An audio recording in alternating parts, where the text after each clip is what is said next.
നമസ്കാരം. എല്ലാ പ്രിയപ്പെട്ടവർക്കും ഒരു ശുഭദിനം ആശംസിച്ചുകൊണ്ട് പുതിയ വീഡിയോയിലേക്ക് കടക്കുകയാണ്. 2026 ഏപ്രിൽ 25 പുലർച്ചെ ശുക്രൻ തൻ്റെ ഉച്ചക്ഷേത്രമായ മീനത്തിൽ നിന്നും ചൊവ്വയുടെ രാശിയായ മേടത്തിലേക്ക് സംക്രമിക്കുന്നു. സ്നേഹം, സമ്പത്ത്, ആഡംബരം എന്നിവയുടെ ഗ്രഹമായ ശുക്രൻ്റെ ഈ മാറ്റം പലർക്കും അവരുടെ ജീവിതത്തിൽ അനുഗ്രഹീതമായ പല സംഭവങ്ങൾക്കും ഇടയാക്കും.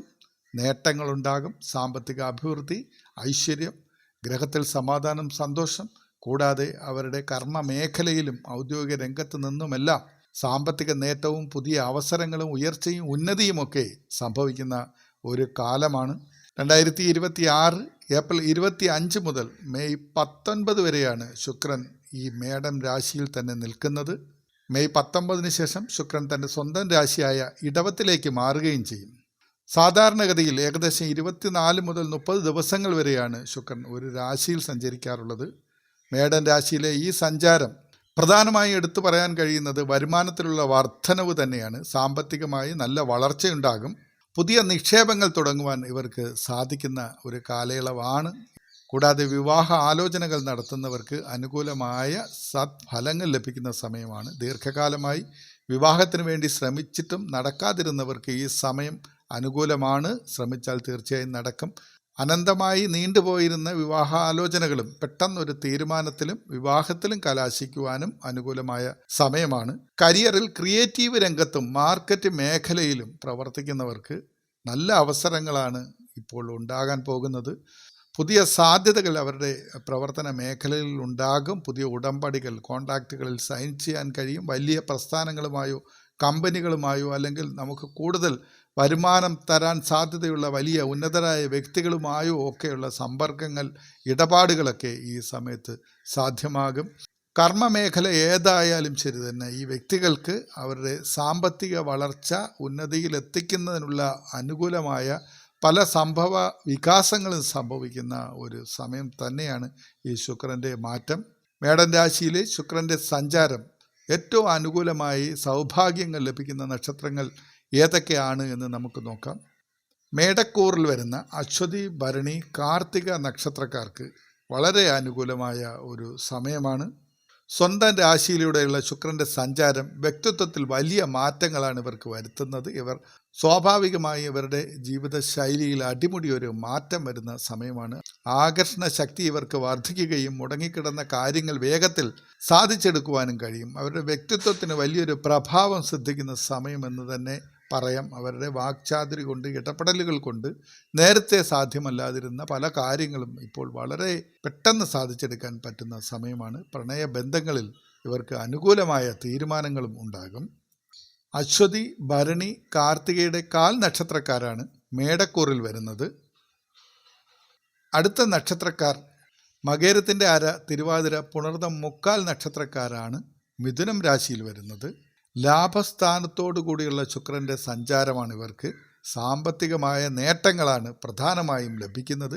പുതിയ വരുമാന സ്രോതസ്സുകൾ തുറക്കപ്പെടുന്ന ഒരു സമയമാണ് ഈ മിഥുനം രാശിക്കാർക്ക്. സുഹൃത്തുക്കളിൽ നിന്ന് അല്ലെങ്കിൽ നിങ്ങളെ പിന്തുണയ്ക്കുന്നവരിൽ നിന്ന് വലിയ സഹായങ്ങൾ ലഭിക്കും. അത് സാമ്പത്തികമായോ വ്യക്തിപരമായോ ഉള്ള സഹായങ്ങളാണ് ലഭിക്കാൻ ഏറെ സാധ്യതയുള്ളത്. നിങ്ങളുടെ പ്രവർത്തന മേഖല ഏതായാലും അത് ചെറുതോ വലുതോ എന്നുള്ളതല്ല, അത് എത്തരത്തിലുള്ളതായാലും അതിന് അർഹമായ, അതിന് അനുസരിച്ചുള്ള ഒരു വലിയ സാമ്പത്തിക നേട്ടം തിരുവാതിര, പുണർദം, മകേരം നക്ഷത്രക്കാർ ഉൾപ്പെടുന്ന മിഥുനക്കൂറുകാർക്ക് ശുക്രൻ്റെ മേടൻ രാശിയിലേക്കുള്ള ഈ മാറ്റം തീർച്ചയായും അനുകൂലമായി സംഭവിക്കും.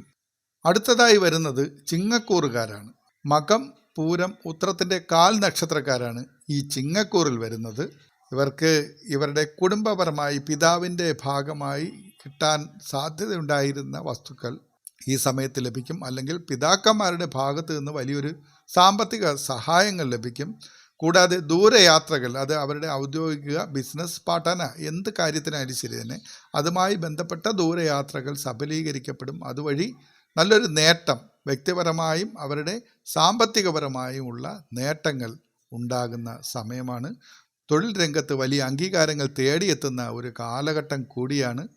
മകം, പൂരം, ഉത്രത്തിൻ്റെ കാൽ നക്ഷത്രക്കാരാണ് ചിങ്ങക്കൂറിൽ വരുന്നത്. ഇവർക്ക് വളരെ വലിയ സൗഭാഗ്യങ്ങളാണ് ഈ മേടൻ രാശിയിലേക്കുള്ള ശുക്രൻ്റെ പ്രയാണം കൊണ്ട് സാധ്യമാകുന്നത്.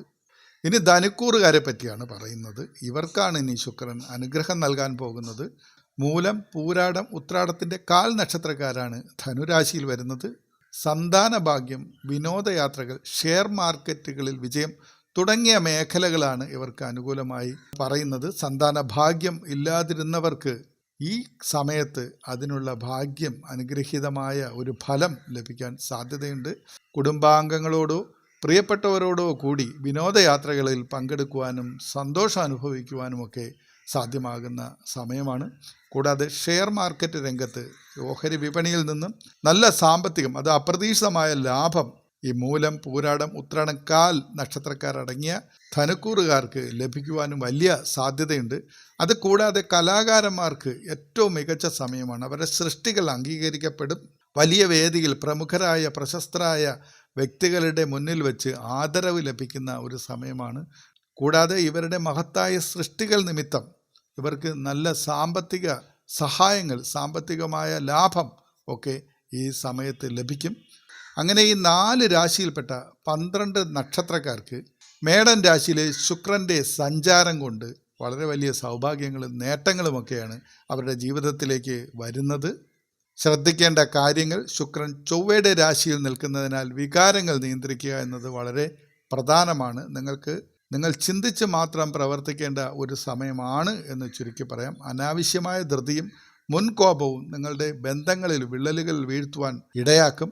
അത് നിങ്ങൾ വളരെയധികം ശ്രദ്ധിക്കണം. സാമ്പത്തികപരമായി വ്യക്തമല്ലാത്ത ഒരു കാര്യത്തിലും ചെന്ന് ഇറങ്ങരുത്. പണം കൈകാര്യം ചെയ്യുമ്പോഴും ശ്രദ്ധ വേണം. കൊടുക്കുമ്പോഴും വാങ്ങുമ്പോഴും അതീവ ജാഗ്രതയോടുകൂടി വേണം സാമ്പത്തികം കൈകാര്യം ചെയ്യാൻ. ഈ കാലയളവിൽ ശുക്രൻ്റെ അനുഗ്രഹം വർദ്ധിപ്പിക്കുവാൻ, നിങ്ങൾക്ക് ഭാഗ്യം കൂടുതലായി ലഭിക്കുവാൻ ഇനി പറയുന്ന കാര്യങ്ങൾ കൂടി ചെയ്യാൻ ശ്രമിക്കുക.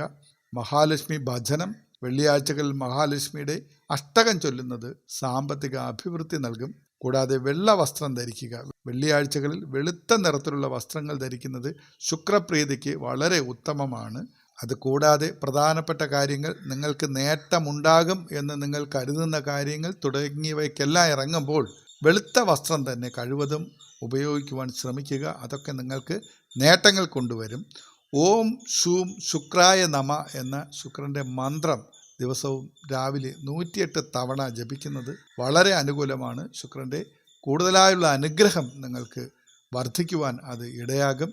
പാവപ്പെട്ട സ്ത്രീകൾക്കോ പെൺകുട്ടികൾക്കോ വെള്ള വസ്ത്രമോ മധുര പലഹാരങ്ങളോ ദാനം ചെയ്യുന്നത് വളരെ നല്ലതാണ്. അത് നിങ്ങളുടെ ഭാഗ്യത്തിന് വർധനവ് നൽകും. ഇത് കൂടാതെ പ്രധാനമായി നിങ്ങളാൽ കഴിയുന്ന സഹായങ്ങൾ, നിങ്ങളുടെ കഴിവിനനുസരിച്ച് ദാനം, സഹായങ്ങൾ നമ്മുടെ സമൂഹത്തിലുള്ള മനുഷ്യനോ മൃഗങ്ങൾക്കോ ചെയ്യുവാനും മടിക്കരുത്. ശുക്രൻ്റെ അനുഗ്രഹം ഉണ്ടാവും. നിങ്ങളുടെ ഭാഗ്യം വർദ്ധിക്കുവാൻ ഇതെല്ലാം ഇടയാകുന്ന കാര്യങ്ങളാണ്. ദുഷ്ടത നിറഞ്ഞ ഒരു കാര്യങ്ങൾ നിങ്ങൾ ചെയ്യരുത്. വാക്കുകൊണ്ടോ പ്രവൃത്തികളുണ്ടോ ആരെയും ഈ കാലയളവിൽ ദ്രോഹിക്കാൻ ശ്രമിക്കരുത്. നമുക്ക് ഭഗവാന്റെ അനുഗ്രഹം, അല്ലെങ്കിൽ നമ്മളിലേക്ക് ലക്ഷ്മി കടാക്ഷം, അല്ലെങ്കിൽ സാമ്പത്തിക സ്രോതസ് ഒഴുകി വരുന്ന സമയത്ത് നമ്മുടെ പ്രവർത്തനം, മോശമായ പ്രവർത്തനം കൊണ്ട് അല്ലെങ്കിൽ പെരുമാറ്റം കൊണ്ട് നമുക്ക് കിട്ടുന്ന ഭാഗ്യത്തിന് തട്ടിക്കളയുവാൻ ഒരിക്കലും ശ്രമിക്കരുത്. നമ്മൾ ചെയ്യുന്ന ഓരോ ദ്രോഹപ്രവർത്തിയും ദുഷ്ടപ്രവർത്തികളും നമ്മുടെ ഭാഗ്യം നമ്മളിൽ നിന്നും അകറ്റിക്കൊണ്ടു പോകും എന്നുകൂടി മനസ്സിലാക്കുക. 2026 ഏപ്രിൽ അവസാന വാരം മുതൽ മെയ് പകുതി വരെയാണ് ഈ ഫലങ്ങൾ നിങ്ങൾക്ക് നന്നായി അനുഭവപ്പെടുന്നത് എന്നുകൂടി ഓർമ്മിക്കുക. ഇത് പൊതുവായ ഒരു ഫലമാണ്. ഓരോ വ്യക്തിയുടെയും കാര്യത്തിൽ ഇത് കൃത്യമായി നടക്കണമെങ്കിൽ അവരുടെ ജാതകത്തിലെ ദശാകാലങ്ങൾ കൂടി പരിശോധിച്ച് അതിന് വേണ്ടുന്ന പരിഹാരങ്ങൾ കൂടി ചെയ്ത് മുന്നോട്ട് പോയി കഴിഞ്ഞാൽ ഏറ്റവും അനുകൂലമായിരിക്കും. നിങ്ങൾക്ക് മേൽപ്പറഞ്ഞ എല്ലാവിധ സൗഭാഗ്യങ്ങളും ലഭിക്കും.